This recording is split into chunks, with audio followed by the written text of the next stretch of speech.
زندگی میں کبھی نہ سنی تھی۔ جو کچھ فاریہ کے ساتھ حقیقت میں ہو چکا تھا وہ بہت خطرناک تھا۔ در حقیقت جس دن فاریہ کو اپنے شوہر کے انتقال کا پتہ چلا، اس دن فاریہ اپنے شوہر کے لیے تیار ہو کر کھڑی تھی، کیونکہ اس کی ساس گھر موجود نہیں تھی۔ اس نے سوچا کہ آج وہ اپنے شوہر کی پسند کے کپڑے پہنے گی اور اس کے لیے بن سنور کر رہے گی۔ جیسے اس کا شوہر آئے گا تو اس کو سرپرائز دے گی۔ اس طرح فاریہ کی خواہش بھی پوری ہو جائے گی اور اس کے شوہر کا بھی دل خوش ہو جائے گا۔ لیکن فاریہ یہ نہ جانتی تھی کہ اس کے ساتھ بہت ظلم ہونے والا ہے۔ خدا تعالیٰ اس سے ایک ایسے امتحان لینے والا ہے کہ اگر وہ اس کو بھلانا بھی چاہے تو بھول نہ پائے گی۔ فاریہ جس وقت اپنے شوہر کے لیے بن سنور کر اس کا انتظار کر رہی تھی، اصل میں اس کے امتحان کا وقت شروع ہو چکا تھا۔ فاریہ کا شوہر تو واپس آیا، لیکن وہ زندہ حالت میں نہ تھا، وہ مر چکا تھا۔ اس کے پاس شاید زندگی اتنی ہی تھی۔ اس کے دن جیسے ہی مکمل ہوئے وہ دنیا سے چلا گیا، لیکن وہ فاریہ کے لیے امتحان اور آزمائشوں کے علاوہ کچھ نہ ثابت ہوا۔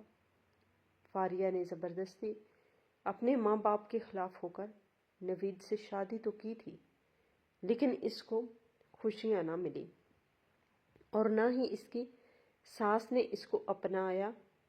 خیر فاریہ تیار ہو کر اپنے شوہر کا انتظار کر رہی تھی کہ اچانک اس کے شوہر کی لاش اس کو دیکھنے کو ملی۔ بس وہیں سے یہ پاگل ہو گئی۔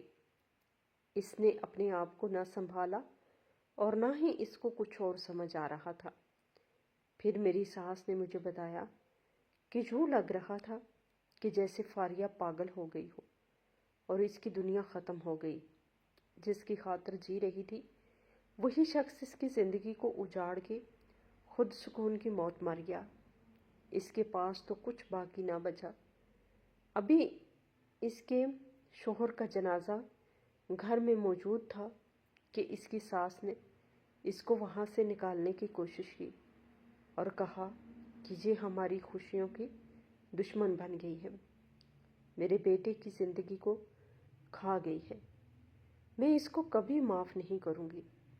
میرا بیٹا اس سے شادی تو کر آیا تھا لیکن خوش نہ تھا۔ اس نے ایک بھی پل میرے بیٹے کو خوشی کا نہ دیا تھا۔ یہ ڈائن بن کر میرے بیٹے کی زندگی کو کھا گئی۔ اس لیے بہتر ہوگا کہ اس کو ابھی اسی وقت میرے گھر سے نکالو۔ میں اس کا وجود اس گھر میں برداشت نہیں کر سکتی۔ اگر یہ اس گھر میں رہی تو مجھے کچھ ہو جائے گا۔ مجھے میرے بیٹے کی موت یاد آتی رہے گی۔ وہ وقت یاد آتا رہے گا جب میں اس کو بیاہ کر اس گھر میں لائی تھی۔ میں نہیں چاہتی تھی کہ ہمارے گھر پر مزید کوئی مصیبت آئے، اسی لیے بہتر ہوگا کہ ابھی اسی وقت فاریہ کو اس گھر سے نکالو۔ فاریہ تو اس ہوش میں نہ تھی کہ وہ اپنی ساس کی باتوں کو دل پر لیتی۔ اس کے تو ہوش و حواس سب ختم ہو چکے تھے۔ وہ ایک ہی حالت میں مردوں کی طرح پڑی تھی۔ نہ تو دن کا ہوش تھا نہ ہی رات کا ہوش تھا۔ اس کو تو دماغ کے دورے ہونے لگے۔ فاریہ کی جو حالت ان دنوں میں ہوئی، ایسی حالت خدا نہ کرے کہ بیٹا تم میری بہو ہو۔ مجھے جب بھی وہ وقت یاد آتا ہے تو میں لرز جاتی ہوں۔ میری بیٹی نے بہت دکھ دیکھے ہیں، بہت غم سہے ہیں۔ اگر انجانے میں وہ تم سے کوئی بات کر دے تو خدا را اس کو معاف کر دیا کرو۔ یہ اب اس دنیا میں جینے لگی ہے، پہلے تو کسی سے بات بھی نہیں کرتی تھی، نہ کچھ کھاتی تھی نہ پیتی تھی، بس ایک ہی حالت میں اپنی زندگی کو گزار رہی تھی۔ کئی بار اس نے خودکشی کرنے کی کوشش کی ہے، لیکن خدا اس کو لمبی عمر دے۔ میں وقت پر پہنچ جاتی تھی اور یہ بچ جاتی تھی، اسی لیے میں ہر وقت اس کے ساتھ سائے کی طرح رہتی ہوں۔ یہ سوچتی ہوں کہ کہیں اپنے ساتھ غلط نہ کر بیٹھے، تو میں بھی یہی سب کچھ سمجھا رہی ہوں کہ فاریہ کی باتوں کو دل پر مت لیا کرو۔ میں نے اپنی ساس کے منہ سے جب فاریہ کی یہ دردناک کہانی سنی تو میری آنکھیں نم ہو گئیں۔ میں ان کے قریب ہوئی، ان کے گلے لگی اور کہا کہ میں جانتی ہوں ایک ماں کو اس کی اولاد کا غم بوڑھا کر دیتا ہے۔ بے شک آپ کے ساتھ بھی یہی سب کچھ ہو چکا ہے، مجھے معاف کر دیں۔ ایک شادی شدہ لڑکی ہوں، سجنا سنورنا میرا حق بنتا ہے، اور پھر آپ کے بیٹے کی سب میں کیا قصور ہے؟ وہ اپنی بیوی کو سجا ہوا دیکھنا چاہتا ہے، پھر میں کیسے اس کی خواہش پوری نہ کروں؟ تب میری ساس میری یہ بات سن کر خاموش ہو گئی۔ ابھی ہم دونوں یہی بات کر رہے تھے کہ فاریہ آ گئی۔ وہ پھر مجھے عجیب و غریب نظروں سے دیکھنے لگی۔ میں وہاں سے اٹھ کر اپنے کمرے میں آ گئی، لیکن فاریہ کے ماضی نے مجھے چونکا دیا تھا۔ میں ڈر گئی تھی کہ کہیں فاریہ حسد میں آ کر میرے ساتھ کچھ برا نہ کر بیٹھے۔ میری ساس نے آج جس انداز میں مجھے اس کا ماضی بتایا اور پھر ماضی بتانے کے بعد فاریہ کی حرکتوں کو نظر انداز کرنے کے بارے میں کہا، تو میں جان چکی تھی کہ فاریہ ضرور میری ساس سے میرے متعلق کوئی نہ کوئی بات کرتی رہتی ہے۔ لیکن پھر میں خاموش ہو گئی، اپنے دماغ کو دوسری طرف لے کر گئی اور اپنی سہانی زندگی کے بارے میں سوچنے لگی۔ آج سوچا کہ میں اپنے شوہر کے لیے تیار ہوں گی۔ جب وہ کمرے میں آئے گا تو میں تیار ہو جاؤں گی اور پھر اپنے کمرے میں ہی یہ سب کچھ کروں گی، کیونکہ میں جان چکی تھی کہ میری ساس کو بھی اب میرا سجنا سنورنا اچھا نہیں لگتا۔ تو اسی لیے آج رات میں اپنے کمرے میں ہی تیار ہو گئی۔ میرے شوہر کو میری یہ ادا بہت پسند آئی اور اس نے کہا کہ مجھے لگتا ہے تم ہمارے گھر کے حالات کو سمجھنے لگی ہو۔ میں نے مسکرا کر اس بات کو نظر انداز کیا، کیونکہ میں اس حسین وقت میں کوئی بھی ایسی بات کرنا نہیں چاہتی تھی جس کی وجہ سے ہمارے گھر کا ماحول خراب ہو۔ ہم دونوں نے بہت خوبصورت باتیں کی۔ عدنان نے میری بہت تعریف کی۔ اسی طرح اپنے مستقبل کے لیے ہم نے کئی پلان بنائے۔ ابھی ہم دونوں یہی بات کر رہے تھے کہ اچانک میری ساس نے دروازہ کھٹکھٹایا۔ میں اور میرا شوہر عدنان حیران ہو گئے، کیونکہ یہ آدھی رات ہو چکی تھی اور اچانک میری ساس کو نہ جانے کیا مسئلہ تھا۔ پریشانی میں میرا شوہر جلدی سے بھاگ کر دروازے کی طرف گیا اور دروازے کو کھولا۔ سامنے میری ساس موجود تھی۔ کہنے لگی کہ بیٹا جلدی سے آؤ، تمہاری بہن کی طبیعت بہت زیادہ خراب ہو گئی ہے، آ کر دیکھو اس کو کچھ ہو گیا ہے۔ جیسے میں نے فاریہ کے بارے میں یہ سب کچھ سنا تو کچھ سنبھل نہ پائی۔ مجھے یہ خیال نہ آیا کہ میں ان کپڑوں کو اتار دوں اور جو تیاری میں نے کی ہوئی ہے تو منہ دھو کر اس کو بھی اتار دوں۔ فاریہ کی پریشانی میں نے جلدی سے بیڈ سے اپنا دوپٹہ اٹھایا اور اپنے شوہر اور ساس کے پیچھے بھاگ گئی۔ جیسے ہی گئی تو فاریہ بالکل صحیح اپنے کمرے میں بیٹھی تھی، رو رہی تھی اور بہت ہی عجیب و غریب باتیں کر رہی تھی۔ مجھے اس کا یہ سب کچھ کرنا بہت عجیب لگا۔ مجھے لگا کہ شاید وہ جان بوجھ کر یہ سب کچھ کر رہی ہے، یا پھر وہ اپنے بھائی اور مجھے قریب آتا ہوا نہیں دیکھ سکتی۔ شاید اسی لیے یہ سب کچھ کر رہی ہے۔ جب ہم اس کے پاس گئے تو اس نے کہا کہ بھائی جان، میرے سر میں شدید درد ہو رہا ہے، ایسا لگتا ہے کہ ابھی کچھ ہو جائے گا، اور میری سانس بھی رک رک کر آ رہا ہے۔ تو عدنان نے اس کو ایک نیند کی گولی دی اور کہا کہ یہ کھا کر سو جاؤ، تم ٹھیک ہو جاؤ گی۔ ہم کافی دیر وہیں بیٹھے رہے۔ جب وہ سو گئی اس کے بعد ہم واپس آئے۔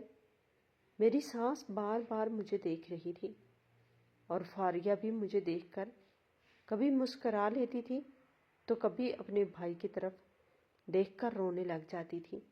اس کے مسکرانے سے مجھے یہی بات سمجھ آئی تھی کہ شاید اس نے یہ سب کچھ ڈرامہ کیا ہے اور یہ ایک سازش ہے۔ مجھے سب کچھ سمجھ آ چکا تھا، لیکن پھر میں خاموش ہو گئی اور آ کر سو گئی۔ اس کے بعد عدنان بھی آ کر سو گیا اور ہماری ساری باتیں وہی ادھوری رہ گئیں۔ میں نے آ کر اپنے کپڑے اتارے، مایوسی اور نا امیدی کے ساتھ سو گئی۔ اسی طرح دن گزرتے جا رہے تھے، لیکن ہر گزرتا دن میرے لیے نئی آزمائش اور امتحان کا سبب بن رہا تھا۔ کبھی فاریہ میرے ساتھ کچھ کر رہی تھی تو کبھی کچھ کر رہی تھی۔ نہ جانے اس کے دماغ میں آخر ایسا کیا چل رہا تھا جس کی وجہ سے وہ یہ سب کچھ کر رہی تھی۔ ایک دن جب میں شیشے کے سامنے بیٹھ کر سرخی لگا رہی تھی تو فاریہ میرے کمرے میں آئی اور مجھ سے کہنے لگی کہ ویسے آپ بہت بے شرم ہیں، آپ کے ساتھ کتنا کچھ ہو چکا ہے، لیکن آپ یہ سب کچھ کرنے سے باز ہی نہیں آ رہی۔ آپ کو اماں جان اور میں نے کتنی بار کہہ چکے ہیں کہ یہ سب کچھ نہ کیا کرے، لیکن پھر بھی آپ کرتی ہیں۔ ایسا سب کچھ کرنے سے کیا آپ کو سکون ملتا ہے؟ میں جب بھی آپ کو ایسے کرتے ہوئے دیکھتی ہوں تو تڑپ اٹھتی ہوں۔ مجھے میرے ماضی کی تمام کہانیاں یاد آ جاتی ہیں۔ میں لرز جاتی ہوں۔ میرا دل کرتا ہے کہ تمہیں اسی وقت گھر سے نکال دوں، لیکن خاموش ہو جاتی ہوں۔ میرے بس میں تو کچھ بھی نہیں ہے۔ لیکن بھابھی، آپ دیکھنا، آپ کے ساتھ بہت برا ہوگا اگر آپ مسلسل یہی سب کچھ کرتی رہی اور اس کام سے نہ رکی تو میں کچھ بھی کرنے سے باز نہیں آؤں گی۔ جب فاریہ نے مجھ سے یہ سب کچھ کہا اور دھمکی دی تو میں حیران ہو کر اس کی طرف دیکھنے لگی۔ میں نے کہا، فاریہ، میں نے تمہارا بہت لحاظ کیا، بہت احتیاط کی، لیکن آج تم مجھے پوری بات بتاؤ اور اچھے طریقے سے سمجھاؤ کہ آخر تم مجھ سے کیا چاہتی ہو۔ میں نے تمہارا کیا بگاڑا ہے؟ تم کیوں مجھ سے بدلہ لے رہی ہو؟ تب فاریہ نے جو بات کی اس کو سن کر مجھے اپنے کانوں پر یقین نہیں ہو رہا تھا۔ جب اس نے مجھ سے کہا کہ مجھے آپ سے نفرت ہو چکی ہے، آپ کو مسکراتا دیکھتی ہوں تو مجھے جلن ہوتی ہے، اسی لیے بہتر ہوگا کہ میرے سامنے مت آیا کرے۔ یہی بات کہتے ہی وہ میرے کمرے سے چلی گئی اور میں بھی اس کے پیچھے گئی تاکہ میں اپنی ساس کو بتا سکوں کہ فاریہ نے میرے ساتھ یہ سب کچھ کیا۔ اس سے پہلے کہ میں کوئی بات کرتی، میں جیسے ہی کمرے میں گئی تو فاریہ اپنی ماں کو میرے بارے میں بہت ہی عجیب و غریب باتیں کر رہی تھی۔ میں بھی بغیر سوچے سمجھے چلی گئی۔ تب فاریہ نے اپنی ماں سے کہا کہ اماں جان، آپ دیکھ لیں، یہ اب آپ کے سامنے بیٹھی ہے۔ اس نے خود مجھ سے کہا ہے کہ یہ مجھے جلانے کی خاطر تیار ہوتی ہے اور جان بوجھ کے میرے سامنے آتی ہے تاکہ مجھے تکلیف ہو۔ اس کو دیکھ کر مجھے درد ہو اور مجھے میرا ماضی یاد آئے، وہ وقت یاد آئے جب مجھے میری ساس یہ سب کچھ کرنے سے روکتی تھی، اور اب میں ہمیشہ کے لیے یہ سب کچھ نہیں لگا سکتی۔ میری ساس نے مجھے نفرت بھری نظروں سے دیکھا۔ میں نے کہا کہ اماں جان، یہ سب جھوٹ ہے، میں نے کچھ بھی نہیں کہا، حالانکہ فاریہ خود مجھ سے عجیب و غریب باتیں کر رہی تھی۔ میں تو وہی باتیں آپ کو بتانے کے لیے آئی ہوں، لیکن پریشانی کی بات یہ ہے کہ یہ جو بات کر رہی ہے، اس طرح کی کوئی بھی بات ہمارے درمیان نہیں ہوئی۔ تب میری ساس نے مجھے غصے سے دیکھتے ہوئے کہا کہ مجھے تم سے اس سب کی امید نہیں تھی۔ میں نے تمہیں سمجھایا تھا کہ یہ سب کچھ نہ کرنا، لیکن تم باز نہیں آئی۔ آخر تم نے وہی کچھ کر دکھایا جس کا مجھے تم سے ڈر تھا۔ تم جان بوجھ کر میری بیٹی کو ذلیل و رسوا کرنے پر تل چکے ہو۔ تم چاہتی ہو کہ اس کا بھائی اس کے خلاف ہو جائے اور ہمارے گھر کا ماحول بھی خراب ہو جائے، لیکن میں ایسا ہونے نہیں دوں گی۔ تم میری بیٹی کو مزید رسوا نہیں کر سکتی، وہ پہلے ہی بہت دکھ اور غم دیکھ چکی ہے، لیکن اب مزید ایسا کچھ نہیں ہونے دوں گی۔ جب میری ساس نے مجھ سے یہ سب کچھ کہا تو میں روتی ہوئی وہاں سے اٹھ کے اپنے کمرے میں آ بیٹھی۔ میں سوچ بھی نہیں سکتی تھی کہ یہ لوگ میرے ساتھ یہ سب کچھ کریں گے۔ فاریہ نے تو اتنی شفاقی سے جھوٹ بولا تھا کہ میں سچ بول کر بھی جھوٹی لگ رہی تھی، اور میری ساس نے بھی مجھے کئی باتیں سنوا دی تھی۔ مجھے سمجھ میں آ چکا تھا کہ میرے ساتھ کبھی بھی میری ساس ساتھ دینے والی نہیں ہے۔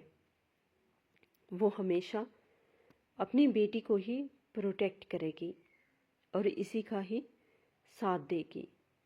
اس بات نے مجھے بہت تکلیف دی۔ میں روتی رہی اور اپنے آپ کو سمجھاتی رہی کہ یہ وقت گزر جائے گا، مجھے صبر کرنا ہوگا، لیکن اب میں کیا ہی کر سکتی تھی۔ صبر کی حد ہوتی ہے، اور اب میرے صبر کی حد ختم ہو چکی تھی۔ میں نے سوچ لیا کہ آج جب عدنان آئے گا تو میں اس کے بارے میں بات ضرور کروں گی، اور اس سے کہوں گی کہ یا تو مجھے الگ گھر میں رکھیں یا پھر اپنی بہن کو سمجھائیں کہ وہ میرے ساتھ یہ سب کچھ نہ کرے۔ ابھی میں یہی سب کچھ سوچ رہی تھی کہ اچانک عدنان کی کال آئی۔ اس کو دیکھا تو مجھے کچھ حوصلہ ملا، اور میں نے سوچا کہ میں آج اس سے کہوں گی کہ جلدی گھر لوٹ آئے، لیکن اس سے پہلے کہ میں کچھ کہتی، عدنان نے مجھ سے ایسی بات کی جس کو سن کر میرے قدموں کے نیچے سے زمین نکل گئی۔ عدنان کی باتیں مجھ پر تیروں کی طرح برسات کر رہی تھی۔ میں نے خاموشی سے اس کی بات کو سنا اور پھر آخر پر فون بند کر دیا۔ میں نے کوئی بھی اس کو صفائی نہ دی اور نہ ہی اپنے بارے میں کوئی بات کی۔ جب وہ سب فیصلہ کر چکا تھا اور وہ اپنی ماں اور بہن کا ساتھ دے رہا تھا، تب میری بات کرنے کا کوئی فائدہ نہیں تھا۔ لیکن میں کبھی بھی عدنان کے وہ الفاظ نہ بھلا پائی جو اس نے مجھ سے کہے تھے، جب اس نے مجھے کہا کہ آخر تم کیا چاہتی ہو؟ تم نے کیوں میری بہن کے اوپر الزامات لگائے ہیں، یہاں تک کہ تم اس سے کہہ رہی ہو کہ ہمارے گھر سے چلی جائے؟ میری بہن کی وجہ سے تمہارا سکون برباد ہو رہا ہے، اور میری ماں تم سے سارا دن کام کرواتی ہے، یا پھر اس طرح کے کوئی اور الزامات تم نے میری ماں اور بہن پر لگائے ہیں۔ مجھے تم سے اس سب کی امید نہیں تھی۔ تم نے وہی کچھ کر دکھایا جس کے بارے میں تمہیں پہلے دن سے ہی روکتا آ رہا تھا۔ آخر تو میری ماں اور بہن سے تم چاہتی کیا ہو؟ اب میں اپنی بہن کو لے کر کہاں جاؤں؟ اگر اس کو اس گھر سے نکال دوں تو وہ کہاں جائے گی؟ اس کا تو ہمارے علاوہ اور کوئی ہے ہی نہیں، اور تم جانتی ہو کہ وہ بیوہ ہے۔ اس کی ساس نے تو اس کی شوہر کے انتقال والے دن ہی اس کو گھر سے نکال دیا تھا؟ ہمارے علاوہ اس کا کوئی نہیں ہے، لیکن تم سے اس کا وجود اس گھر میں برداشت نہیں ہوتا۔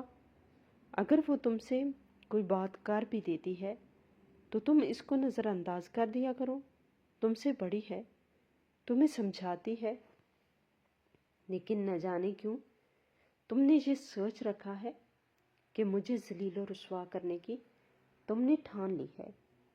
تم نہیں جانتی کہ اماں جان اور فاریہ آج کتنا رو رہی تھی۔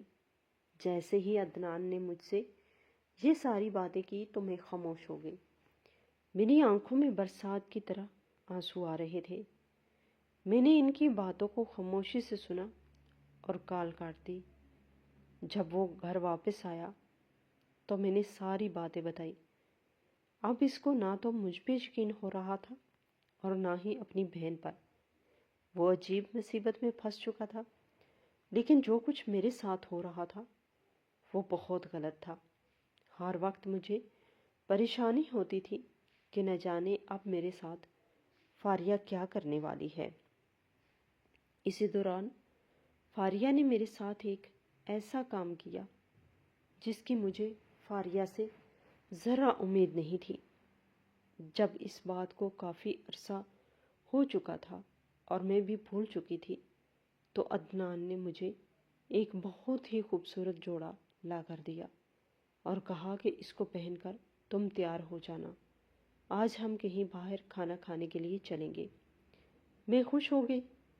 جوڑا پہن کر تیار ہونے لگی تو فاریہ میرے کمرے میں آئی اور کہنے لگی کہ تم عدنان سے انکار کرو اور کہو کہ تم اس کے ساتھ کہیں نہیں جانا چاہتی اور فوراً یہ سوٹ اتار دو، ورنہ تمہارے ساتھ بہت برا ہو جائے گا۔ میں نے فاریہ سے کہا کہ تم میرے گھر کے معاملے میں بولنے والی ہوتی کون ہو؟ یہ میری زندگی ہے، میں جس طرح گزاروں، اور میں کیوں اپنے شوہر کے ساتھ باہر نہ جاؤں؟ اسی لیے بہتر ہوگا کہ آئندہ مجھ سے اس قسم کی کوئی بات مت کرنا۔ تو فاریہ غصے سے میرے کمرے سے چلی گئی۔ میں پریشان تو ہوئی، لیکن میں نے اس کو نظر انداز کیا کیونکہ وہ ہر وقت اسی قسم کی باتیں کرتی رہتی تھی۔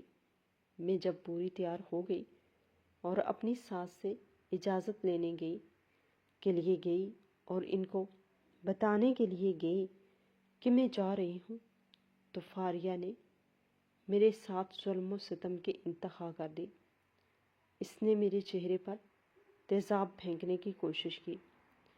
وہ تیزاب مجھ پر تو نہ گرا، لیکن وہ ساتھ والی دیوار پہ جا گرا۔ وہاں پر جیسے ہی میں نے دیکھا تو دیوار پر جو شیٹ لگی تھی اس کے جلنے کی بو آ رہی تھی۔ یہ سب کچھ دیکھتے ہی میرے تو ہوش و حواس کھو گئے۔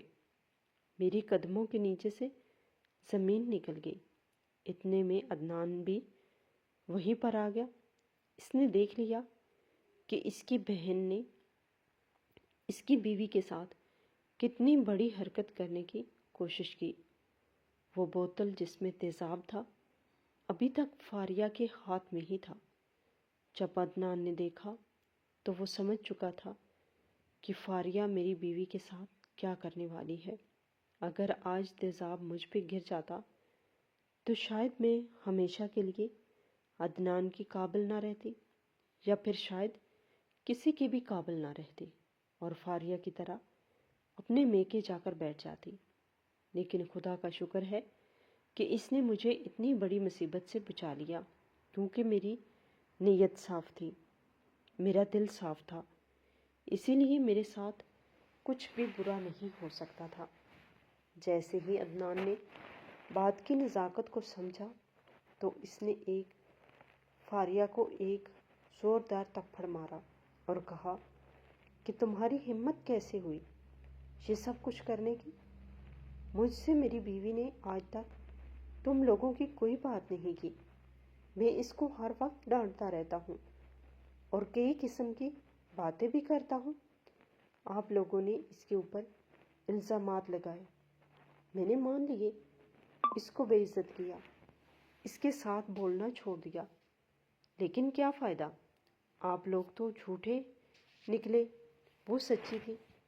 مجھے یقین نہیں ہو رہا کہ میری ماں اور میری بہن یہ سب کچھ کر سکتے ہیں۔ اس کے بعد عدنان نے اپنی ماں کو حیرت زدہ نظروں سے دیکھتے ہوئے کہا کہ اماں جان، آپ بھی فاریہ کے ساتھ شامل ہو گئی؟ آپ اس کو روک تو سکتی تھی، نہ یہ سب کچھ کرنے سے منع بھی کر سکتی تھی، لیکن آپ نے ایسا کچھ نہیں کیا۔ آپ نے اس کا ساتھ دیا اور نوبت یہاں تک آ گئی کہ اب آپ لوگ مجھ سے آزاد ہو چکے ہیں۔ میں نے آج تک اپنی بیوی کی کوئی بات سچی نہیں مانی اور نہ ہی اس کی کسی بات کا یقین کیا۔ اس کو جھوٹا سمجھتا رہا اور آپ لوگوں کا ساتھ دیتا رہا، لیکن آج دودھ کا دودھ اور پانی کا پانی ہو چکا ہے۔ سچ کھل کر میری آنکھوں کے سامنے آ چکا ہے اور آپ لوگ مجھ سے اچھی امید مت رکھیے گا۔ یہی سب کچھ کہہ کر عدنان نے میرا ہاتھ پکڑا اور مجھے اپنے کمرے میں لے گیا اور کہنے لگا کہ ابھی اسی وقت اپنا سامان پیک کرو، ہم اس گھر سے جا رہے ہیں۔ جس گھر میں میری بیوی کی عزت نہیں، یہاں تک کہ اس کی جان بھی خطرے میں ہے، میں اس گھر میں ہرگز رہنا پسند نہیں کروں گا۔ ہم دونوں ابھی یہی بات کر رہے تھے اور میں اس کو سمجھا رہی تھی کہ کوئی بات نہیں، ایسا ہو جاتا ہے، آپ چھوڑیں، ہم آپ کی ماں اور بہن کو چھوڑ کر نہیں جا سکتے، کہ اتنے میں فاریہ اور میری ساس آ گئے۔ فاریہ ہمارے قدموں میں گر گئی اور معافی مانگنے لگی۔ میں نے تو اسی وقت فاریہ کو معاف کر دیا، کیونکہ میری اس کے ساتھ کوئی دشمنی نہ تھی۔